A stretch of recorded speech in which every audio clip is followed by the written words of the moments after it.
وقت Lahore chamber of commerce میں موجود ہوں، جہاں آج سیاسی عدم استحکام، معاشی عدم استحکام پر ایک کمیٹی کا اجلاس ہوا ہے، جس میں لاہور چیمبر آف کامرس کے وی پی صاحب اور سابق وی پی صاحبان اور مارکیٹوں کے صدور اس میں شامل تھے۔ آج کیا لائحہ عمل طے ہوا، کیا مسائل تھے، تاجروں کو تیار رہنے کے لیے کس حوالے سے کہا گیا؟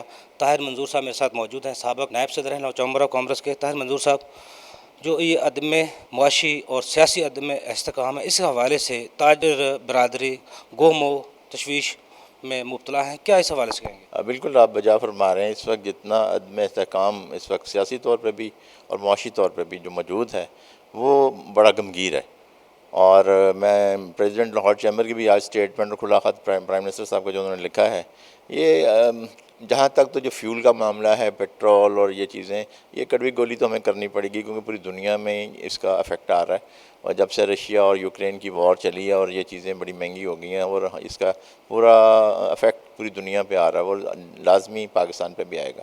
تو یہ تو ہمیں کڑوی گولی کھانی پڑے گی۔ اس کے ساتھ ساتھ جب یہ پرائسز اتنی زیادہ انکریز ہو جائیں گی فیول کی، تو اس کی وجہ سے پوری تمام چیزوں کی پرائسز انکریز ہو جائیں گی، چاہے وہ کھانے پینے کی چیزیں ہوں یا باقی پارٹس ہوں یا مینوفیکچرنگ کی چیزیں ہوں، سب چیزیں مہنگی ہوں گی۔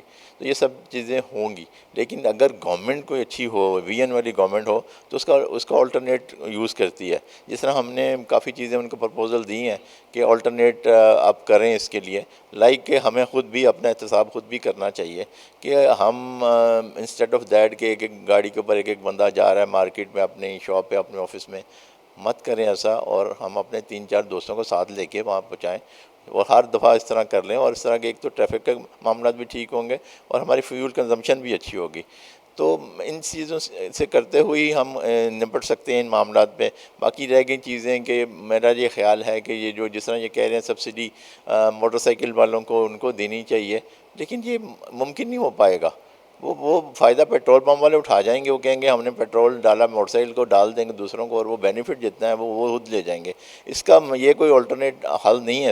اس کا حل یہی ہے کہ ہم کم سے کم یوٹیلائز کریں فیولز کو، اور اس کے لیے ہمیں اپنی ریلوے کو جو ہے نا اس کو افیکٹو کرنا پڑے گا، پی آئی اے کو افیکٹو کرنا پڑے گا، جو کارگو ہیں ان کے اوپر جائیں، اس کی وجہ سے ہماری پولوشن بھی کم ہوگی، روڈ ٹریفک بھی کم ہوگی، اور فیول کی کنزمپشن بھی کم ہوگی۔ تو یہ سب چیزیں ہیں، ان کے اوپر غور کرنا چاہیے۔ طاہر منظور صاحب، جس طرح آپ کہہ رہے ہیں ایک مہنگائی کا طوفان آنے والا ہے، عام آدمی کو بوجھ اٹھانا پڑے گا، کیا یہ 22 کروڑ عوام جو ٹیکس ادا کرتی ہے، بچے کے پمپر سے لے کے مرنے والے کفن تک، 6,000 لگ بھگ اس سال ٹیکس ٹارگٹ جو ہے وہ پورا ہوگا، یہ عوام دیتی ہے۔ $6 بلین کے عوض جو IMF سے قرضہ لیا جاتا ہے، تمام شرائط ان کی منوعن مانی جاتی ہیں۔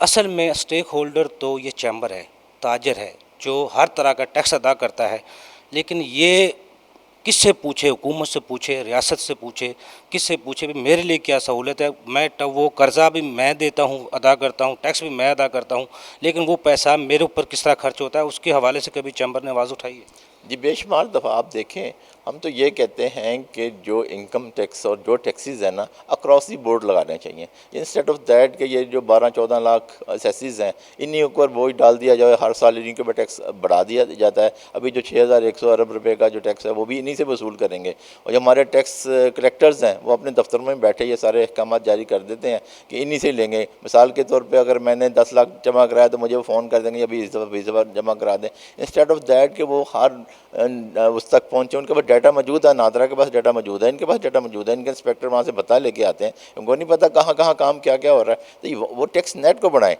یہ جو 12-13 لاکھ جو ٹیکس ایس ایس سی ہے اس کو بڑھا کے کم از کم 3 سے 4 کروڑ ہونا چاہیے، تب جا کے ہمارے ملک سنورے گا، ورنہ نہیں سنور سکتا۔ اور باقی رہ گیا، اب آپ کی بات بالکل بجائے، جو اتنا ٹیکس ہم سے کلیکٹ کرتے ہیں ہمیں سہولیات کیا دیتے ہیں؟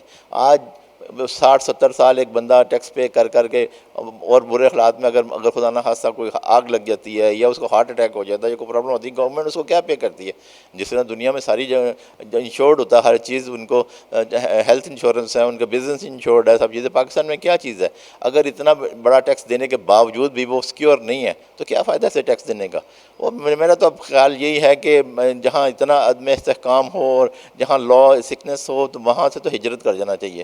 اس ہمارا مذہب بھی یہی کہتا ہے. تو میری تو ابھی آخری میں اپنے جو بزنس کمیونٹی سے یہ التجا ہے، کوشش کر کے دیکھ لیں، نہیں تو یہ ملک اب جہاں لا سکنس ہو، لا النس ہو، وہاں رہنا ممکن ہی نہیں ہے. طاہر صاحب، یہ سری لنکا جو ماڈل ہے سب کے سامنے ہے. 49 ڈیز میں وہ ڈیفالٹ ڈکلیئر ہو گیا تھا سب کے سامنے. ان عوام نے وزراء کو سڑکوں پہ گھسیٹا، مارا، گاڑیاں جلائیں. کیا حالات ہمارے ملک کے اس طرف جا رہے ہیں؟ اس کو کنٹرول کرنے کے لیے حکمت عملی اسٹیک ہولڈر کے ساتھ حکومت کو اپنانی چاہیے یا بیوروکریسی کے ساتھ، یا کیا لائحہ عمل کیا ہونا چاہیے؟